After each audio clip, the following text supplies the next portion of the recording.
우리 박문성 참고인님, 지금 이 문제에 대해서 어떻게 생각하십니까? 축구인의 한 사람으로서. 뭐 개인적으로는 좀 서글프기도 하고 참담하기도 좀 합니다. 그러니까 지금 앞서서 얘기하신 특히 이제 축구협회 쪽 분들의 얘기를 들으면 짧게. 다른 나라, 다른 세상을 살고 있는 듯한 느낌이에요. 그러니까 많은 사람들, 저희 팬들도 아마 지금 지켜보고 계실 텐데 과정과 절차에 대한 이야기를 계속 하고 있는데 다른 이야기를 하고 있는 거죠. 그래서 많은 사람들이 그게 정당했냐라고, 공정했냐라고 얘기했는데 그래서 공정했다라고 얘기하니까 저는 사실 개인적으로 납득이 잘 안 됩니다. 예. 예, 장관님께 묻겠습니다. 대통령, 축구계 윤석열 어느 게 제일 마음에 드십니까? PT 좀 띄워주세요. 어느 게 제일 마음에 드십니까? 뭐 다 마음에 안 드십니까 다? 예, 저 축구계 윤석열이란 말이 왜 나왔는지 돈 써놓은 거. 그냥 쭉 돌아다니는 내용을 제가 정리해서 한번 말씀드려 볼게요. 축구 팬들과 시민들이 그렇게 반대해도 함량 미달 인사를 요직에 임명한다. 회장 당신의 입맛에 맞는 사람들로 돌려막기 한다. 비리 축구인들 사면을 시도한다. 윤석열 정부가 이랬거든요. 자격 미달 장관 임명하고 MB정부 뉴라이트 인사 돌려막고 재벌 정치인 특별 사면하고. 그래서 둘이 닮았대요. 그래서 이른바 그 평행이론이라는 건데 축구계 윤석열이란 말이 나왔어요. 마음에 안 드시죠? 회장님? 네, 마음에 안 드시죠? 뭐 적절한 표현인지 잘 모르겠습니다. 적절하지 않은 것 같습니까? 근데 하여튼 요즘 그런 얘기가 돌고 있어요. 제가 노조 성명서를 비롯해서 커뮤니티에 나와 있는 여러 가지 축구 팬들의 이야기를 쭉 종합해 보니까 지금 띄워져 있는 것처럼 올려보세요. 정몽규 회장이 물러나야 할 10가지 이유. 제가 한번 얼른 한번 쭉 봐보십시오. 혹시 내가 이거 한 거 아닌데? 그런 게 있습니까? 박문성 참고인 잠깐 마이크 좀 준비해 주세요. 회장님 혹시 억울한 거 있으세요? 아니다 이거 아닌데 싶은 거 있습니까? 사면 파동, 집행부 무능력 무원칙, 클린스만 선임, 아시안컵 4강 탈락, 위약금 논란, 올림픽 진출 실패, 홍명보 감독 선임과 절차, 회장 사선 연임 논란, A매치 티켓값 기습 인상, 협회 사회화 및 한국축구 발전 조회. 혹시 이거 나 아닌데 싶은 거 있으십니까? 없으십니까? 뭐 10번, 9번 뭐 이런 거는 뭐 9번, 10번 아닌가요? 예. 아니라고 생각합니다. 8번도 아닌가요? 뭐 저도 뭐 그 사연임 한다고 제가 뭐 하신 적 없으시죠? 예. 이야기한 적이 한 번도 저 박문성 참고인님, 네. 저기 10가지 중에서 제일 심란하다고 생각한 거 3가지만 뽑아보십시오. 제일 심각한 거요. 제일 심각하다고 생각되는 거. 일단 스포츠의 근간을 흔들었던 승부조작, 승부조작. 축구인 사면파동을 예. 꼽을 예. 수 있을 것 같고요. 좀 더 보기를 보여주시겠습니까? 지금 사라지셔가지고. 빨리빨리요. 그리고 홍명보 감독 선임과 절차 선임. 문제. 예. 예. 그리고 2번 본질적으로는 지금 정몽규 회장 체제에서의 독선, 무능력, 불공정, 행정을 무원칙 너무 잘못하는 거죠 지금이. 네. 축구협회가 운영을 제가 오전에 내내 보면서 어떻게 저렇게 허술하게 협회가 운영이 될까? 이 대기업의 회장님이 협회 운영을 아마 임원들한테 너무 맡겨놓으셔가지고 그분들이 하는 대로 그냥 가서 그랬나 싶을 만큼이었어요. 자, 어쨌든 고맙습니다. 뒤에 계신 박문성 의원께 마지막 질문 드리겠습니다. 대단히 안타깝습니다. 축구협회 지도부 회장님, 그리고 홍명 감독님, 이임생 기술이사님, 전혀 본인들의 잘못이 없다. 절차적으로 완벽했다라고 얘기하시는데 저는 죄송합니다. 1분만 마지막 쓰겠습니다. 축구협회에서 행정을 관리하고 있는 축구협회가 이런 태도를 보이고 있다고 하면 그 반대의 목소리가 분명히 존재한다고 생각합니다. 대한민국 축구를 사랑하는 많은 선수들, 국민들, 팬 이런 분들이 대한민국 축구를 지탱하고 있는 큰 힘인데 그런 분들의 입장에서 이번 축구협회의 불공정한 감독 선임 문제에 대해서 어떠한 의견들이 있는지 그리고 어떠한 개선책이 필요하다고 생각하시는지 의견을 마지막으로 주십시오.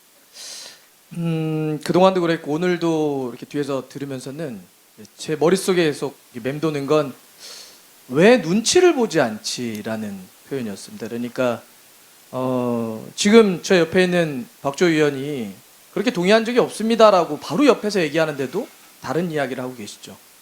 완전히 동떨어진 이야기 말씀들을 많이 하고 계시는데 왜 눈치를 보지 않을까 이렇게 생각을 하면서 두 가지를 정도 생각을 해봤습니다. 첫 번째는 정몽규 회장과 홍명보 감독은 저희랑 살아온 궤적이 좀 다른 것 같으세요. 확실히 우리 일반적인 사람들이 살았던 삶의 궤적과 다른 삶을 사신 것 같습니다.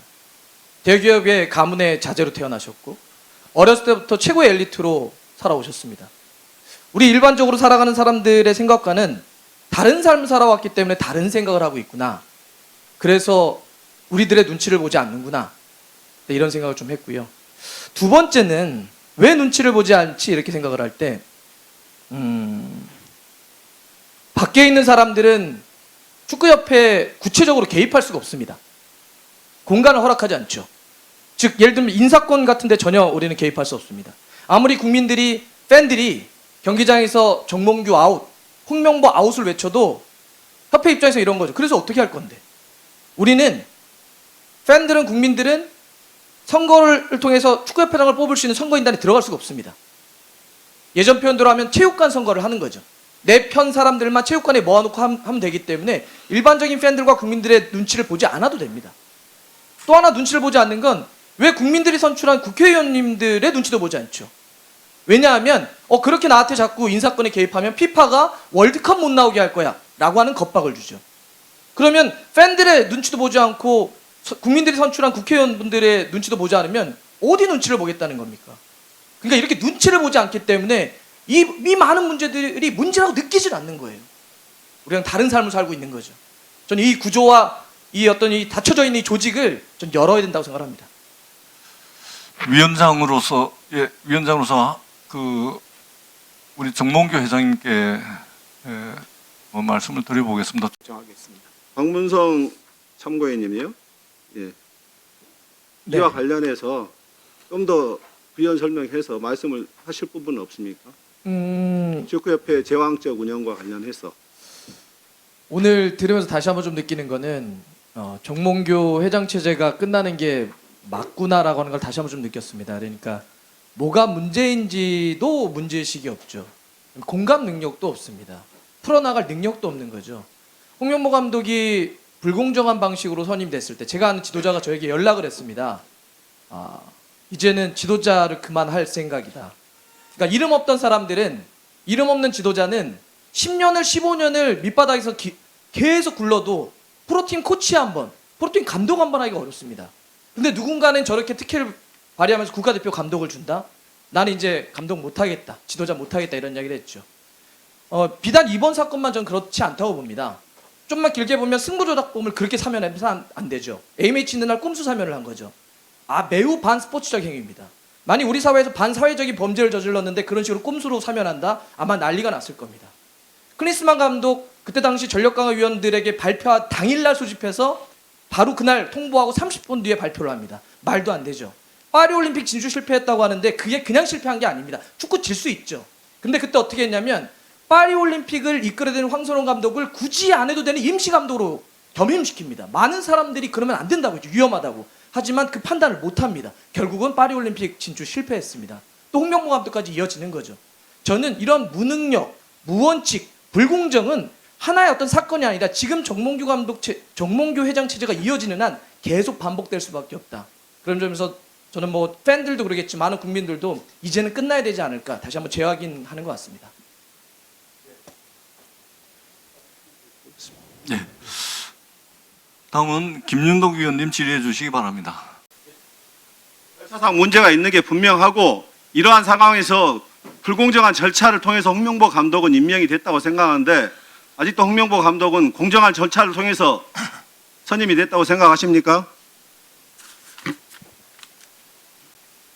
저도 그동안 회의록을 볼 수 없는 입장이었는데 오늘 전체적으로 의원님들 말씀하시는 거 보면은 저는 10차까지는 전혀 문제가 없다라고 생각을 하고 있습니다. 다만 11차 저는 11차가 그 어떤 회의인지는 정확히는 잘 모르겠지만은 거기에 약간 행정에 좀 착오가 있지 않았었나. 예를 들면은 이렇게 위원장 교체하면서 이런 임명장이라든지 그런 행정적인 절차가 없었다는 거는 조금 인정할 수 있지만은 제가 보기에는 10차까지는 전혀 정의성 위원장님을 비롯한 위원들의 어떤 뭐 발언이나 이런 거를 그 다음에 그 정강이의 역할이나 그런 것은 저는 전혀 문제는 없다고 생각하고 있습니다. 황문성 참고인님, 지금 지금까지 얘기 지금 그 시계열적인 얘기를 들으셨죠? 상황이나 전개. 이게 지금 공정한 절차를 통한 감독 선임의 과정이라고 보십니까? 지금 홍명보 감독이 이야기했던 게 그냥 그 답인 것 같습니다. 그러니까 10차까지는 공정했는데 11차까지는 문제가 있었다. 그러니까 그 권한을 선택을 했던 이임생 이사의 그런 권한이 있었던 것 같지 않다. 문제가 있었다라고 얘기를 했지 않습니까? 홍명보 감독이 일주일 만에 이제 자기 의사를 틉니다. 그러니까 6월 30일 포항과 울산과의 경기 포항 원정을 가서 기자들 앞에서 공식적으로 얘기를 하죠. 하지 않겠다. 울산 팬들에게도 이야기를 합니다. 근데 결과적으로는 그 일주일 사이에 바뀐 건데 일주일 사이에 무슨 일이 있었냐? 그 문제의 11차 회의가 있었던 거죠. 그러면 그 마지막에 분명히 절차에 문제가 홍명보 감독이 있었다라고 이야기를 했기 때문에 그러면 스스로가 그 감독 선임에 있어서의 어떤 정당성은 좀 이미 훼손된 것이 아닌가 저는 이렇게 생각을 합니다. 예, 우리 조경님 정리해 주시고. 예, 지금 본인이 원했건 원하지 않건 간에 불공정한 절차를 통해서 감독 선임 절차가 이루어졌습니다. 그렇다면 아까 그 홍명보 감독께서 본인은 분명하게 공정한 절차로 선임되었다고 믿었지만은 실제 상황과 결과 절차 진행 과정은 불공정한 과정 속에서 감독이 선임이 되었습니다. 이에 대해서 아까 얘기했다시피 불공정한 절차를 통해서 임명되었을 경우에는 감독직을 사임할 의향은 없는지 다시 한번 묻겠습니다. 저는 이 문제 가지고 감독직을 사임할 생각은 없습니다. 뭐 물론 저도 성적이 안 좋으면은 언젠가는 경질이 되겠죠. 그렇기 때문에 제가 지금 맡은 역할은 남은 기간 동안 우리 팀을 정말 강하게 만드는 게 제 역할이라고 생각하겠습니다. 그리고 또 한 가지 더 말씀드리면은 좀 아까 말씀하셨는데 제가 행정적인 문제가 있다고 얘기하지 않았습니다. 행정적인 오차가 있다고 말씀드렸어. 그 부분 잘 이해해 주시기 바라겠습니다. 문제와 오차는 또 무슨 차이가 있는 거죠? 이렇게 계속해서 말 바꾸게 할 겁니까? 아니 그러니까 11차 회의에서의 그 행정적인 오류를 제가 말씀드리는 겁니다. 예, 제 추가 질의를 활용해 주시고요. 다음은